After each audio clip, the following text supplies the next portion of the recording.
સલામત સવારી એસટી અમારી, બેઠા પછી જવાબદારી તમારી જેવું સૂત્ર સાર્થક કરતું એસટી વિભાગ। જૂનાગઢ જિલ્લામાં જૂનાગઢથી ચોરવાડ રૂટની ખખડધજ બસના અનેક દ્રશ્યો સામે આવ્યા છે, જ્યાં ફાયર સેફટી માટે રાખવામાં આવેલી બોટલો ખાલી જોવા મળી હતી, ત્યારે એકદમ ભંગાર હાલતમાં પણ બોટલો બસમાં જોવા મળી હતી, જેમાં પાઇપ પણ અલગથી પડેલો જોવા મળ્યો હતો। ત્યારે અનેક વખત એક્સિડન્ટ થયા બાદ વાહનો સળગવાના કિસ્સાઓ સામે આવતા હોય છે, તેમજ ઘણી વખત ચાલુ વાહને પણ આગ લાગવાના અનેક બનાવો સામે આવતા હોય છે।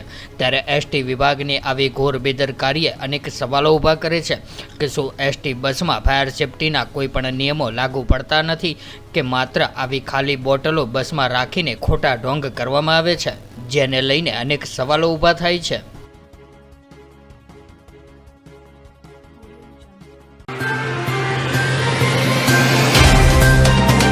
तो व्हाट्सएप, ट्विटर, फेसबुक, इंस्टा जहाँ भी आपका अकाउंट है, इसे शेयर बटन के द्वारा वहाँ पर शेयर करें।